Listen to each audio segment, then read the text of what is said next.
Good evening. Happy Wednesday, my winners and goal getters. I am your host, Melissa T, the Procrastination Bully. Welcome back to the Getting the Win show, or if this is your first time, welcome. Welcome to the Getting the Win show, where the mission and vision of this show is to transform procrastinators into producers, especially those who are recovering procrastinators that are sitting on your books.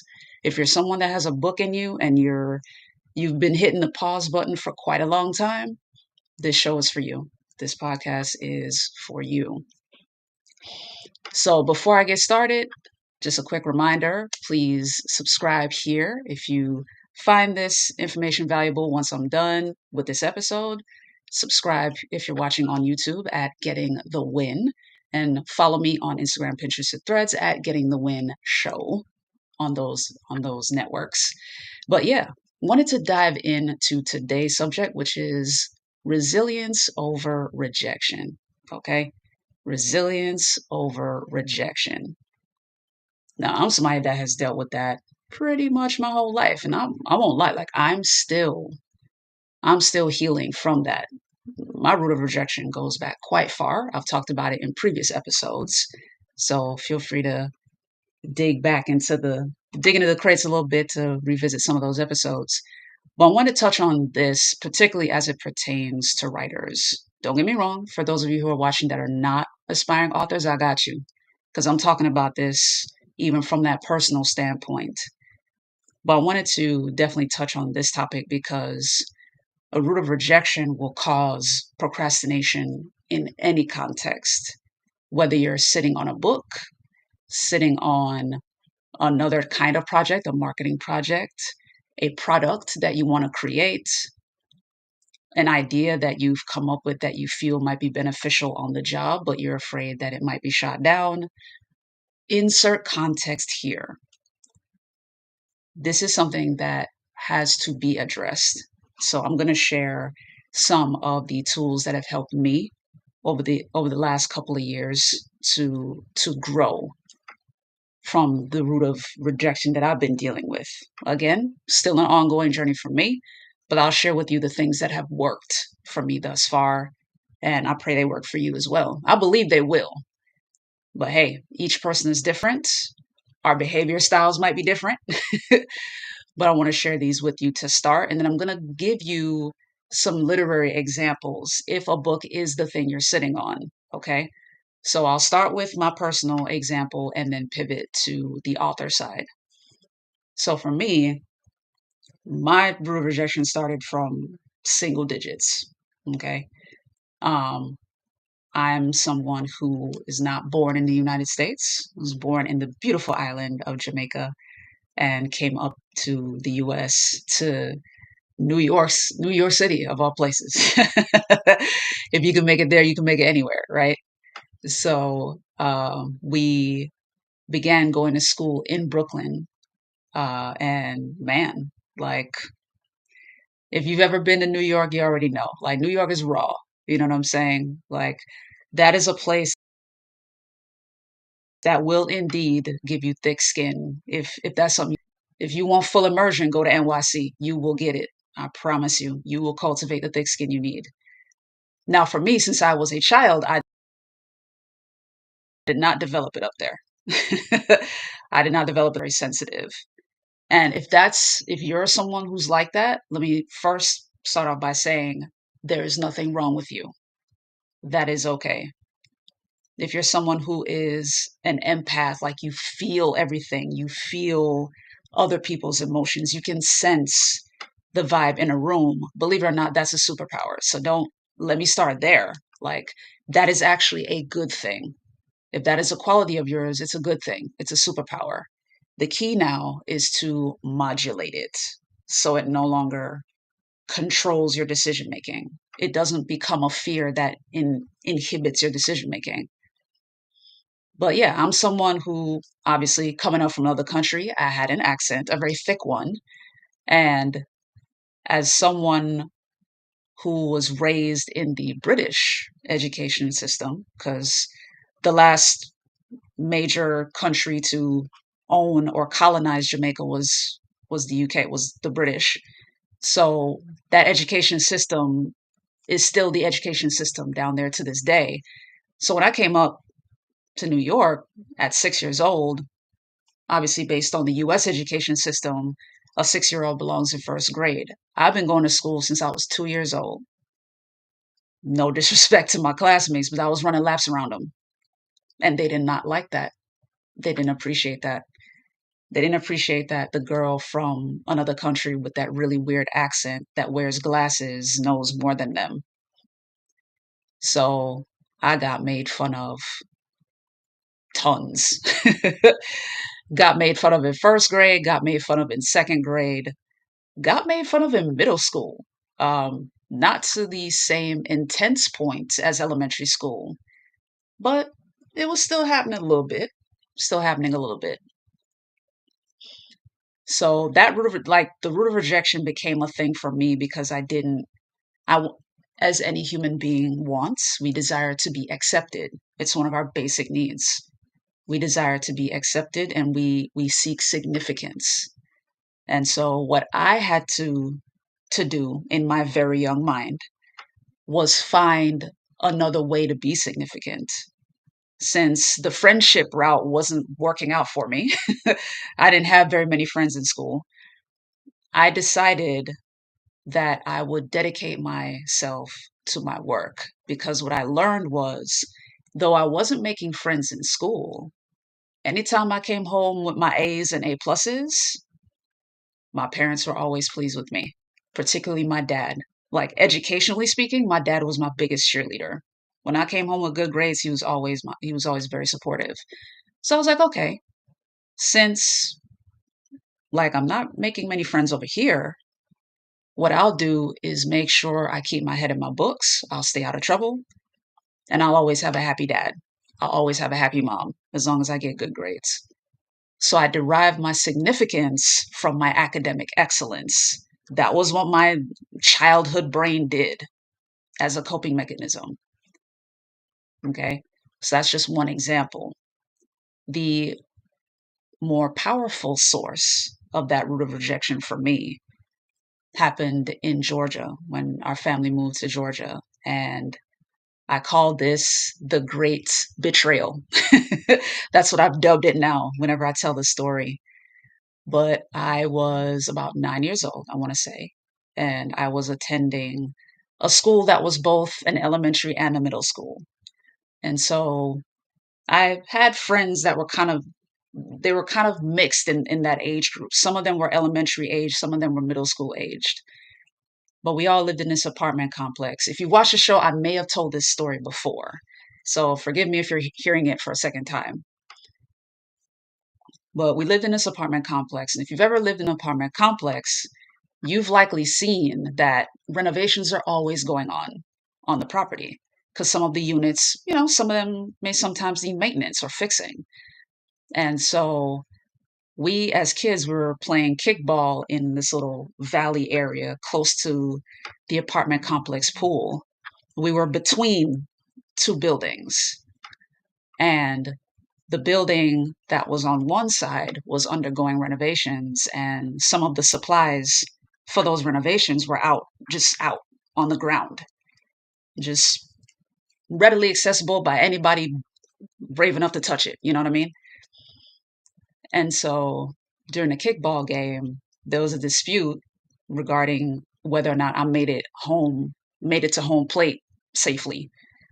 Some were debating that I got knocked out by the ball. I figured I made it to home plate safely before the ball hit me. But there was a 6 year old boy who was my neighbor within my same building. The way that apartment complex was set up were buildings with 4 apartments in each building. So my family lived upstairs.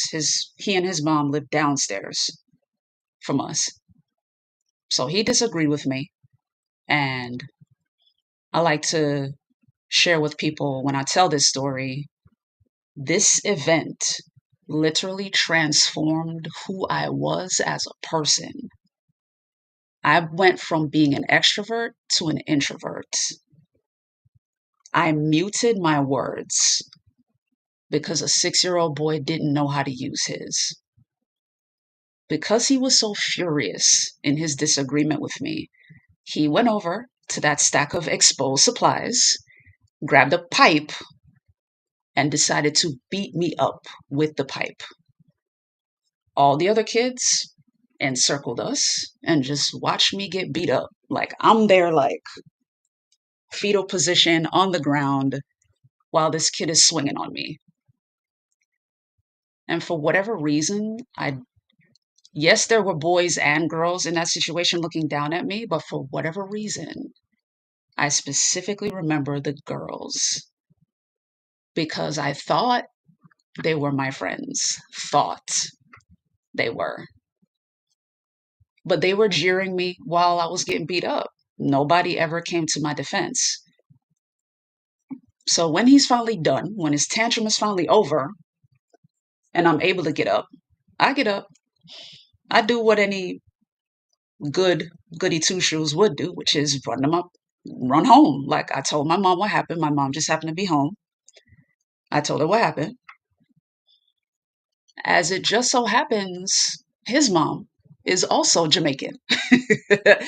And so when I told my mom what happened, she went right downstairs,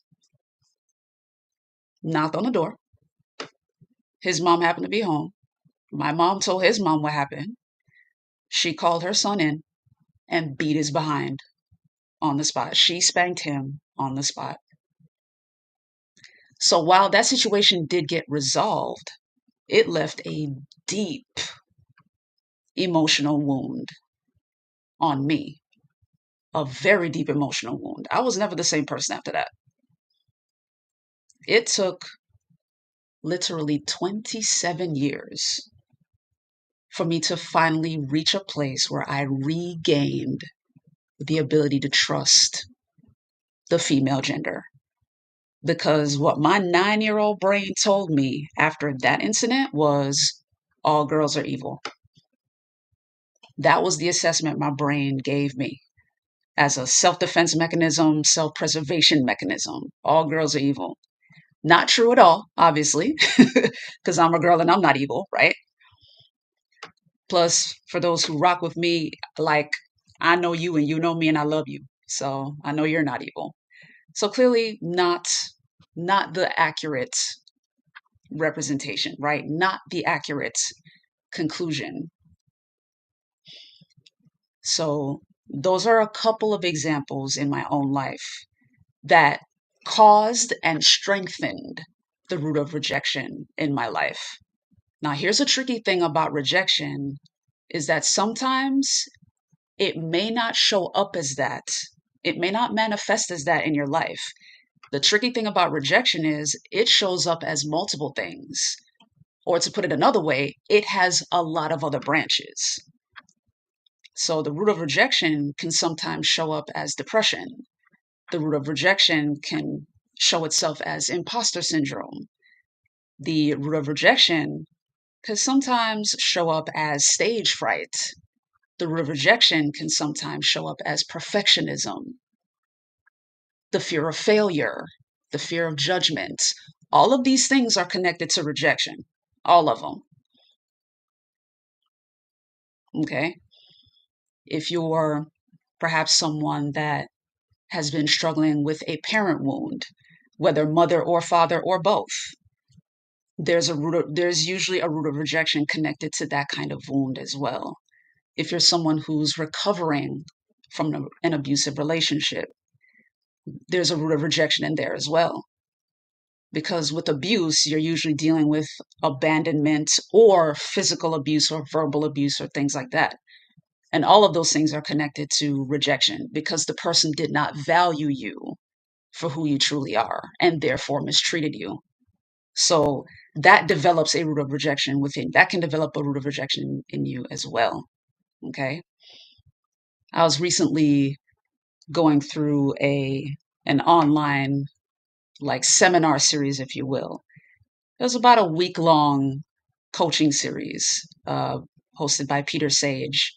And I love how he refers to perfectionism. He said perfectionism is basically fear of failure-itis. That's what he calls it. Fear of failure-itis. And fear of failure is simply rejection. It's a fear of rejection.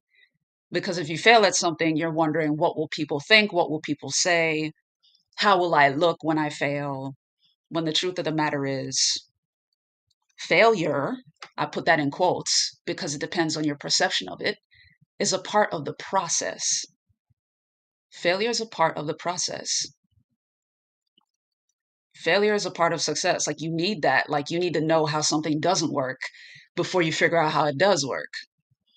In a previous episode, I talked about how getting a rejection with a why is like the bonus. Getting the why is the bones that can nourish you, because then you can know what to do to fix it, right?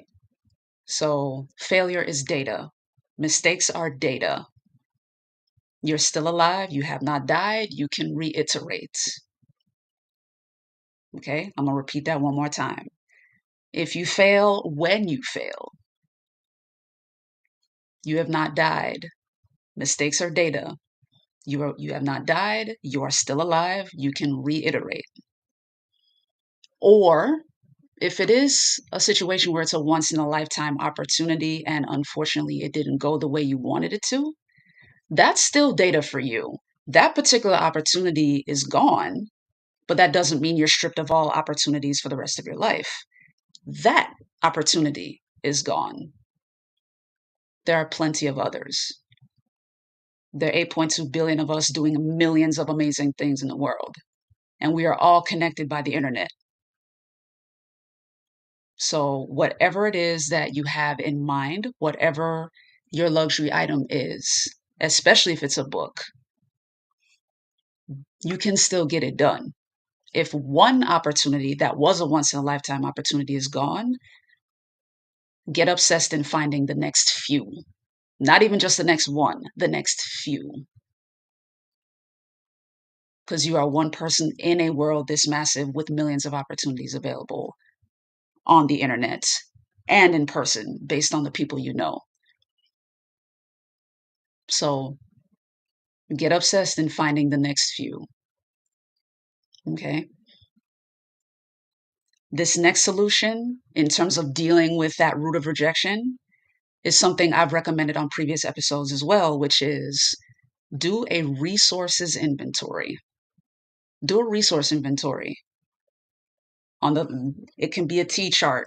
On the left side, you write down all of the people you know, what they can do or what they're capable of, what their specialty is. And then on the right side or in the margin, indicate the ones that you need right now, like the highest priority people that you need right now to fill the gaps, to get your luxury item done, to get your book done. On the right side of that T chart, give yourself some dates.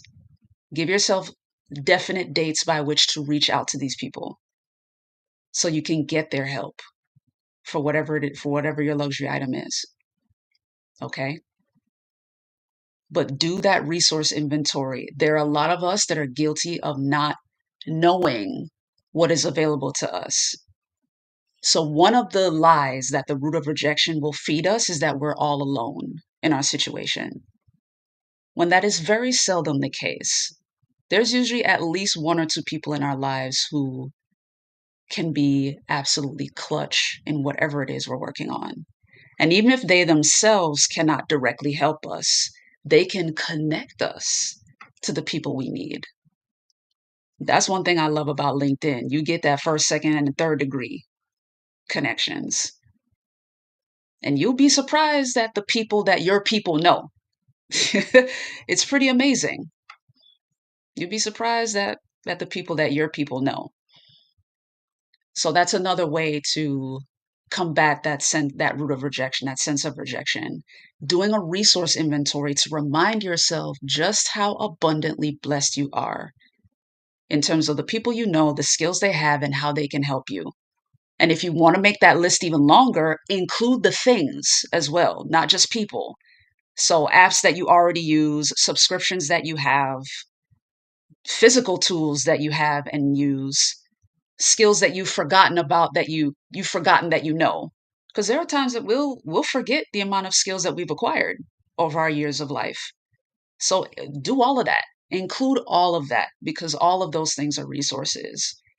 The physical and digital tools that you use, and the skills that you've acquired, all of them. Write it out so you can see with your own eyes just how valuable you are as a person, because that is the anchor point in recovering from the root of rejection. We must constantly remind ourselves of how valuable we are and how valuable we are to other people. Because here's the thing, we don't get to choose our family of origin. However, we get to choose everybody else after that. The people in our lives that we call friends, the people that we've developed deeper relationships with after working together, whether on the job or on a project, or in your entrepreneurial journey if you're an entrepreneur, on your author journey if you're an author and you're networking. These are people you choose. Your day twos are people you choose. Okay? Your day twos are people you choose. And the same goes for them. Their day twos, if you're included, they chose you. They chose to have you in their life, which means they value you. So that resource inventory is going to be clutch. Does it take up some time? Absolutely. Carve it out, because your life depends on this. If you're like me and you're recovering from a root of rejection, the speed at which you achieve your success depends directly on the speed at which you overcome this. Because when you struggle with the root of rejection, you hold yourself back. You tell yourself no. I previously shared a story on the podcast about my time in the news media industry, and the founder of the media outlet I was working with, that was one of the most powerful lessons he taught me. Let somebody else tell you no. Don't tell yourself no. Don't assume that the answer is no. And even if you get a no the first time, don't let that be the final answer. Like, push back. Find out why. And one of the things he also taught me, and you can use this in your life as well, this can be a cheat code in your own life, is if they give you a no and you have this kind of time after that response, or even before you approach them to ask the question, research precedent. Look for precedent. Look for the others that they've said yes to, so that when they tell you no, you can push back with a valid reason for pushing back. Because in the media industry, we were the fastest growing Black owned news media outlet in the state of Florida. So when we got rejected to cover something, we would use other people's coverage as precedent and use our own receipts. We've covered this, this, and this. You allowed this media outlet, this media outlet, this media outlet to cover this thing. To our knowledge, diversity is a thing you value. We're pretty much the only Black media outlet that you have in your orbit. Tell us again why the answer is no. And are you sure you want this to be what you're remembered for? Do you want to be known for saying no for this reason? And even without the diversity approach, we had receipts based on the credibility of things that we covered, and had precedent for the other outlets that they've said yes to. So that's a cheat code for you, whether you're working on a book, whether you're working on your own project in terms of your business, whether you're collaborating with someone else on a joint venture. It may be something in corporate that you're working on, especially in corporate. Have your receipts, okay? Man, like the corporate setting, receipts are mandatory. So receipts and precedent, use that as a cheat code going forward. That way you can push back and confidently. Because then when you push back, it's not seeming like a reflex thing. It's not an ego thing at that point. Now you're coming with facts. This is what I'm capable of. This is what you have accepted in the past. What's the problem again? So if you have ears to hear that. Use that. Okay. Another tool that has helped me in my rejection recovery journey, I've shared this on a previous episode as well, but that is journaling and speaking to my inner child. That inner child exercise was absolutely life changing for me. Like speaking to that inner child, writing the letter directly to 7-year-old Melissa and acknowledging all of my traumas, when they happened, what kind of traumas they are, what triggered them, and taking responsibility for any part that I played in any bad decisions or any traumas that I experienced. At the end of the letter, I made a commitment to 7-year-old Melissa, letting her know that she is safe with me now, that I am much wiser, I'm a much better decision maker, and that I have rectified my self talk. Back when I was deep in that root of rejection, I had developed the unhealthy habit of very toxic self talk. I was abusive to myself mentally. I said tough stuff. I grew up with disciplinarian parents. Shout out to them. That's no shade to them at all. We've had our conversations, by the way, as a family, which I so love.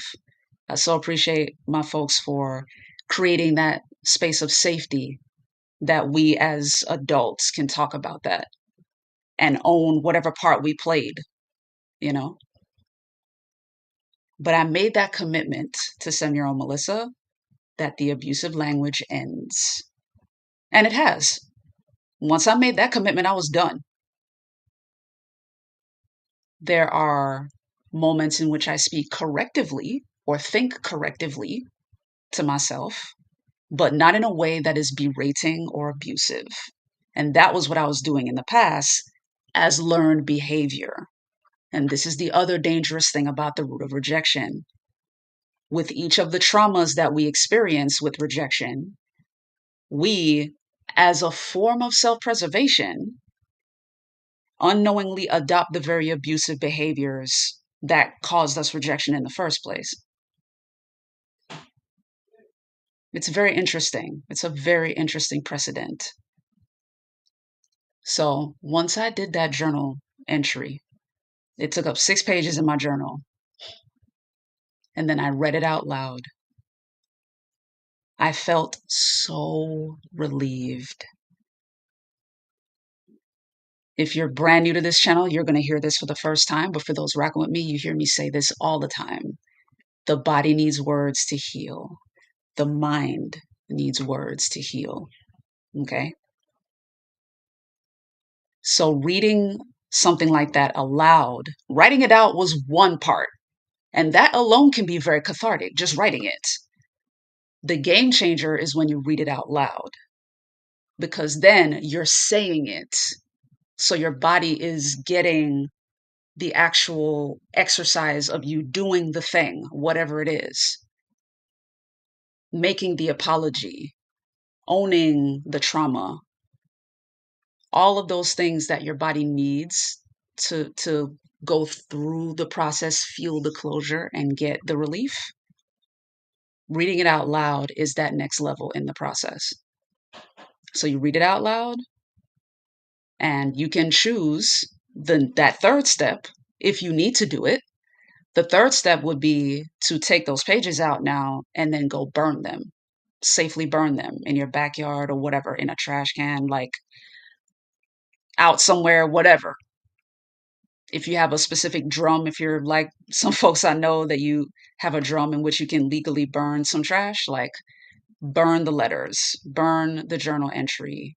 That way you have a visual now of the permanent erasure of that stuff. So now your mind and your body's like, okay, that is now completely out of me.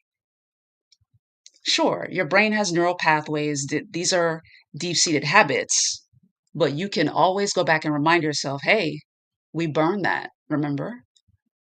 That's no longer that's no longer a part of us. That's no longer a part of me. Okay?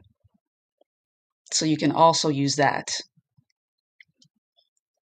The next tool that I would recommend, this ties back into that resource inventory, but if you're fortunate enough to have at least one person in your circle who can be your hype man or hype woman, call them.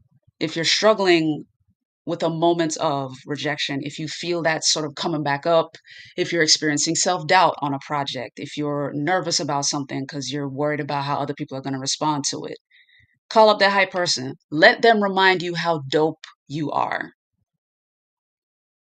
Let them remind you how dope you are. Sometimes when you're saying stuff to yourself, maybe you don't believe it. Sometimes it takes that other person. Sometimes it takes that other person. But call them, okay?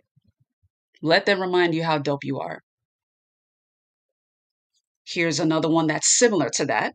Maybe you're somebody that's, you're more of an introvert. You're not too big on phone calls or whatever. Maybe you just, you prefer to just be to yourself. If you haven't done this already, this is a habit that I recommend you start.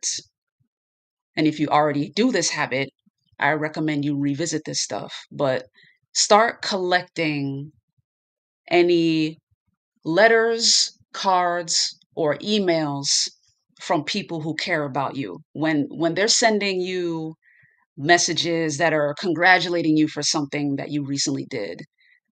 Maybe it's a text message of somebody that's just saying, "Hey, you were on my mind. Hope you're doing well." Even something as simple as that. Reminding yourself of your value. That is what all of this comes back down to. I won't lie to you, like I'm somebody that collects cards. So Christmas cards, birthday cards, thank you cards from people if I've done something for them or participated in a project that they really appreciated or impacted them greatly. I'm a collector of all those things. I keep all those things. Does it take up a lot of space? Yeah, but it's worth it though. Because there are times when I go back to those cards, I'll look through some of them and revisit those messages and get to relive the memory of that moment. If it's a Christmas card, I can usually remember what year that was, where I was, and which family members I was with.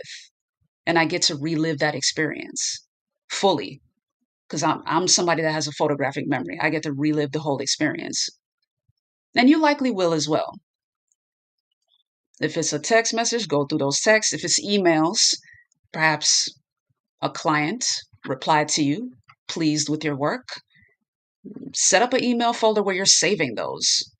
Receipts matter, not only for you, but also for your marketing message. But receipts matter. Go back through those, revisit those, revisit those. Yeah. So check out those cards, check out those emails, or start saving them. Start the habit of compiling those so that when the rejection tries to come back up in you, you have a means of countering it. It's not just you saying either, no, I'm not stupid, or no, I'm not going to fail, saying it in the negative, which the brain doesn't register the negative. If you say, no, I'm not going to fail, the only thing your brain hears is I and fail.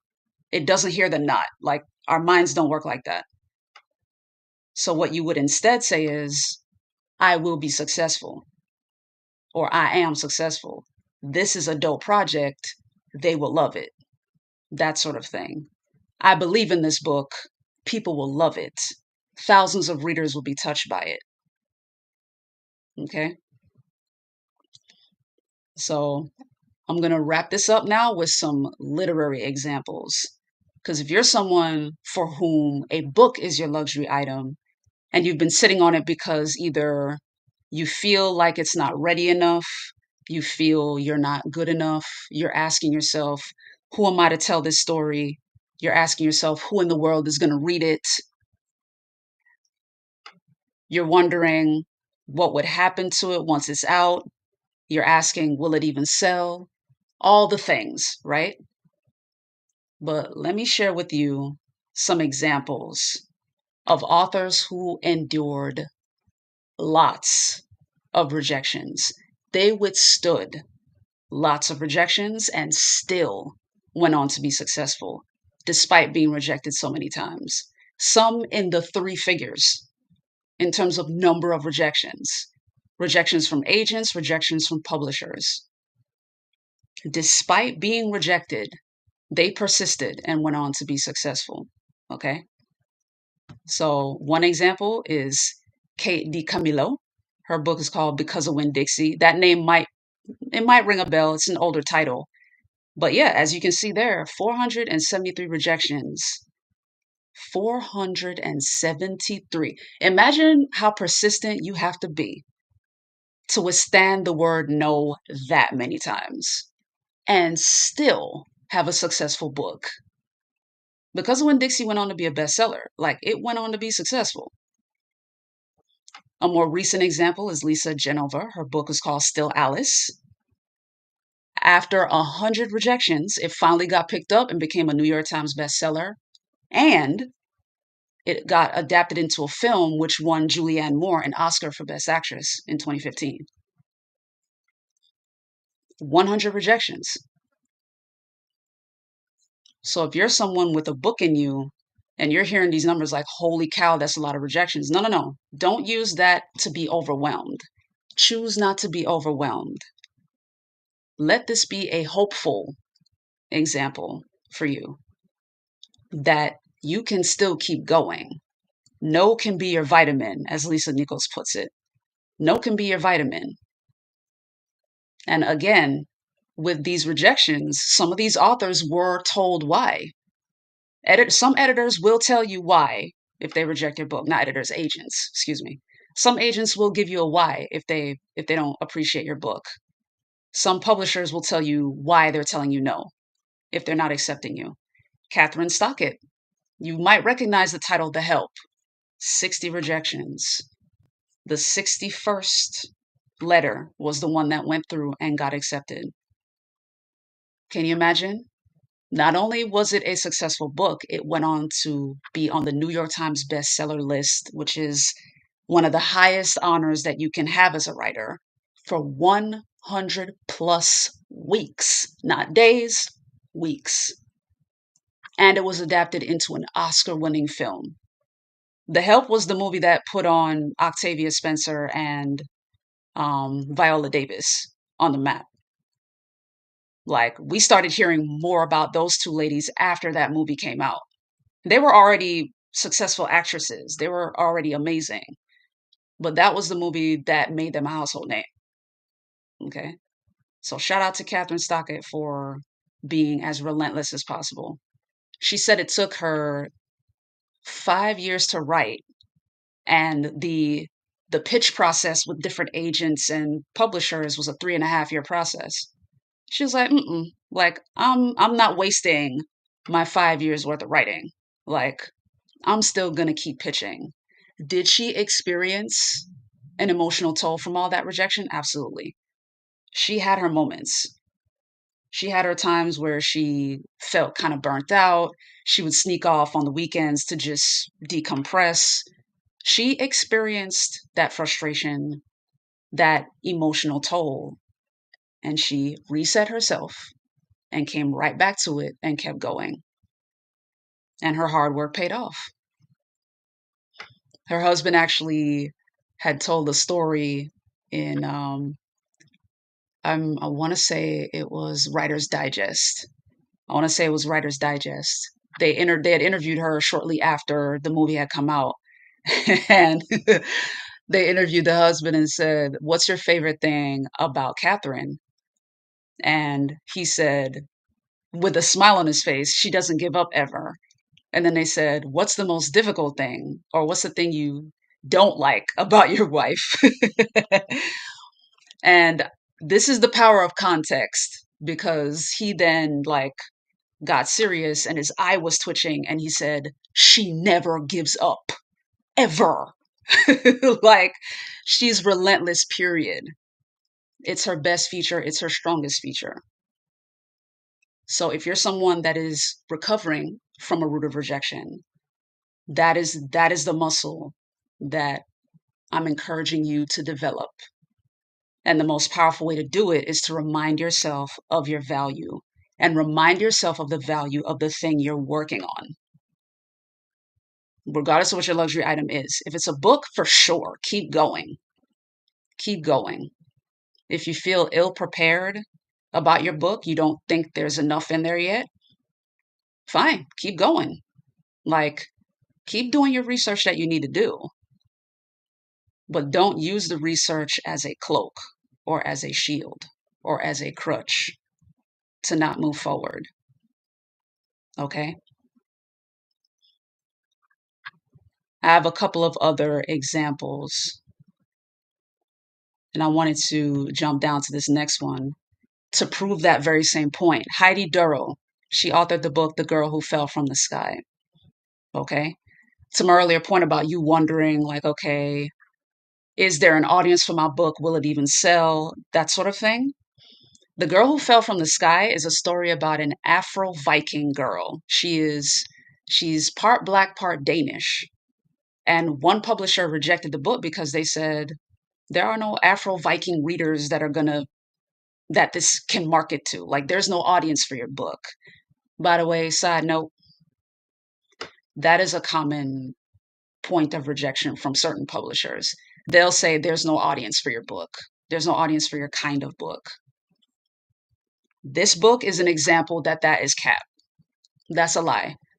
After 48 rejections, the book got accepted and went on to win the 2008 Penn Bellwether Prize for socially engaged fiction. There's an audience for every book. You just have to know who your audience is and speak your audience's language and give them a message that they'll want to engage with. Okay? Another example, Madeleine L'Engle with the classic A Wrinkle in Time. The book was rejected 26 times. Going back to what I was talking about when a publisher says there's no audience for the book, here's another variation of that same rebuttal.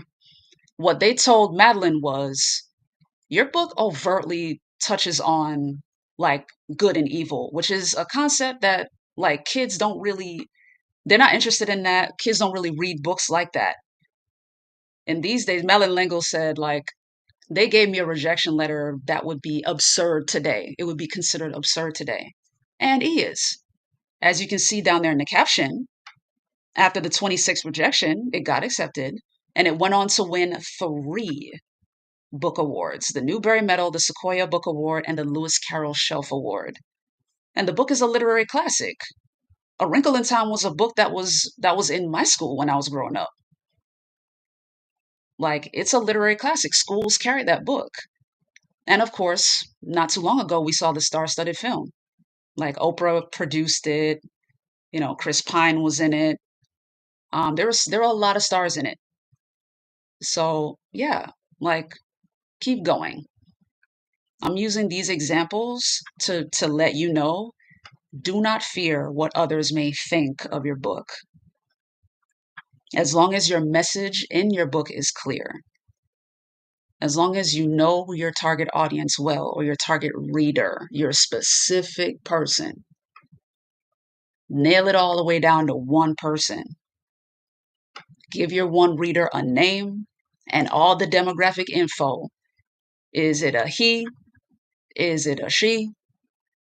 They from the US? They Caribbean? Are they Jamaican? Are they Haitian? Are they Dominican? Like, is it somebody from South Africa? Is it somebody from Nigeria? Is it somebody from Portugal?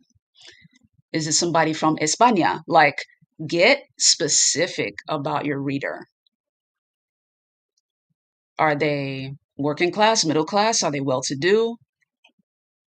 Is it somebody that is worried about how their family is going to grow and advance and be financially secure? Is it somebody that is well-to-do and financially secure and they're struggling in their marriage or struggling in their faith? Get as granular as possible with who your very specific one reader is, because that one reader is going to then represent the entire target audience. But the beauty of bringing it down to one person is that it's much easier for us to have a one-on-one with somebody, right? We can much more clearly communicate when we're talking to one person. And it makes your book easier to write, whether fiction or nonfiction. It makes your book a lot easier to write when you know you're writing to one reader. It takes the pressure off of you. Okay. So, yeah, here are a couple of men examples. Well, actually, no, before we get to the men, there's one more example, one more lady example for you. If you're familiar with the title, The Time Traveler's Wife, it is recent. Um, the book underwent 25 rejections. It became a bestseller, but if it's familiar to you, it's likely because you heard of the movie. There was a feature film starring Eric Bana and Rachel McAdams. So, yeah, like, don't worry about hearing a no. Don't worry about hearing 25 no's. Don't worry about hearing 60 of them. Don't worry about hearing, what was that number further up? 473. Keep going. Be 100% locked in and certain about your value as a person and the value of the luxury item. And here's another thing before, I would be remiss if I didn't say this. Don't lock your value in with the value of the luxury item. The two of you are luxury items separately. What you're working on is a luxury item because it's connected to you. You are not valuable because of the luxury item. The luxury item is valuable because of you. Okay? Don't ever get that confused. Don't tie your identity in with the thing. Because if for whatever reason the thing doesn't go as planned, you'll wonder what's wrong with you. Many of us make that mistake. I have. So I just wanted to make that clear, give us all that reminder. What you're working on is a luxury item because it's connected to you, not because you're connected to it. Okay. So now getting into the guy examples. There's only 3 more of these and I'll wrap up. You've likely heard the name Chicken Soup for the Soul. Yes. That very mainstream title was rejected originally 144 times. However, on the 145th time, the 145th pitch, it was accepted and has now gone on to become an entire book franchise. Chicken soup for the woman's soul, chicken soup for the Christian soul, chicken soup for the black soul. Like, there are so many different variations of the chicken soup brand. And now they literally sell soup. Like, it's blown up to that degree.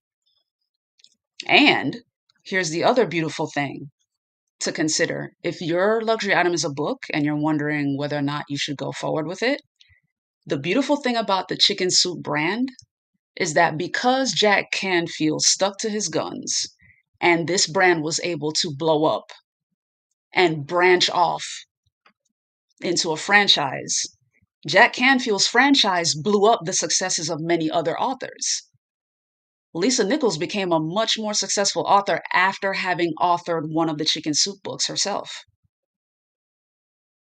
Writing for the Chicken Soup for the Soul brand helped her become a masterful storyteller because Jack Canfield and his team have a very strict standard for the kind of stories they want to see in a Chicken Soup for the Soul book. She became an incredible storyteller. She takes people's breath away when she speaks because of this. So your book can very well be tied to somebody else's success, but you got to publish it first. Jamal King, who's part of the ET crowd, right? ET the hip hop preacher. He said, one man's obedience is connected to so many other people's destiny. Your obedience to your luxury item, especially if it's a book, to your book, it can be responsible for so many other people's destinies, not only as readers, but as people who will be inspired by your work and want to do a joint venture with you in the future. You can be the catalyst for their success. Okay. You know this man's name, Stephen King. Carrie was his first story, the first book anyway, 30 rejections. But once it got accepted, it launched Stephen King's career. And I can tell you, in our modern age, he is one of the most successful and prolific writers right now. Folks like him and James Patterson, these are some of the most successful writers. James Patterson's very first book was the very first story in the Alex Cross franchise. James Patterson's book got rejected many, many times as well. And once it finally did get accepted, that launched his career. He's one of the most successful authors in the world right now. But as you can see, Stephen King, it started with the book. The book got rejected initially, went on to sell, and then as we know, it became a movie, and that movie's been remade, rebooted a couple of times already. And low key, here's a nice little Easter egg for you as it relates to Stephen King. As streaming goes, regardless of the platform, Apple Plus, Paramount Plus, Amazon, Prime, Hulu, any of them, as streaming goes, because there are so many different platforms and distributors and producers, production companies, production houses, they're always looking for content to create, right? Stephen King's works are among the most adapted right now. Some of his adaptations have gone under the radar, but his works are among the most adapted. If any of you are familiar with the horror movie It, like that movie was originally released, I want to say over 3 decades ago at this point, maybe beyond that. But that movie It not only was rebooted, but became a franchise. So this is one of the most prolific writers you're looking at here. Okay. This particular gentleman here, James Lee Burke, he wrote, this is a classic book. It's a much older book, The Lost Get Back Boogie. But I included his as the example because his book was rejected 111 times. But it went on to get published and was nominated for the Pulitzer Prize in 1986. Okay? There are 2 top tier honors that you can get as a writer. A Wrinkle in Time, as you saw, went on to win numerous book awards. But if we're talking top of the top of the top tier as a writer, New York Times bestseller and Pulitzer Prize. Those are the 2. In the same way, the Oscar is the top standard for acting in the US. New York Times bestseller, Pulitzer Prize. Those are the 2 for writers. Those are the top 2. And titles like that don't go away. Once you earn them, they're with you for the rest of your life. They follow you for the rest of your life. Somebody like Catherine, who wrote The Help, she gets to brag for the rest of her life, or even not brag, put on her book covers that she is a New York Times bestselling author with an Oscar-winning movie. It's amazing. It's amazing. Lisa Genova, Still Alice, she gets to, her book went on to win an Oscar for an actress, Julianne Moore. New York Times bestselling book, Oscar-winning story. That goes with you for the rest of your life. Okay? So I know this show ran a lot longer than usual, but I wanted to touch on this topic and dive deep into it because it's something that many of us struggle with, authors or not.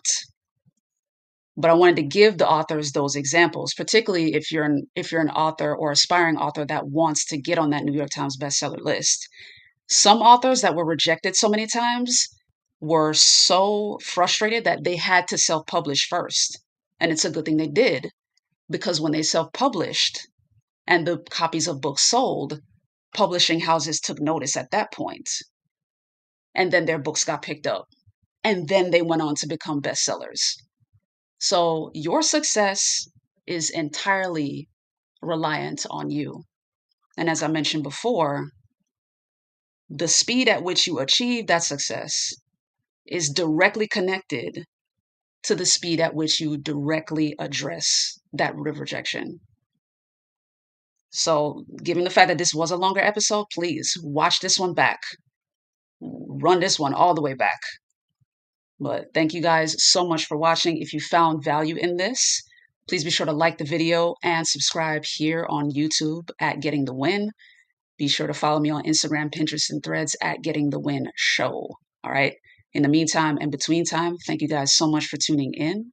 Catch you next week. Have a great and productive rest of your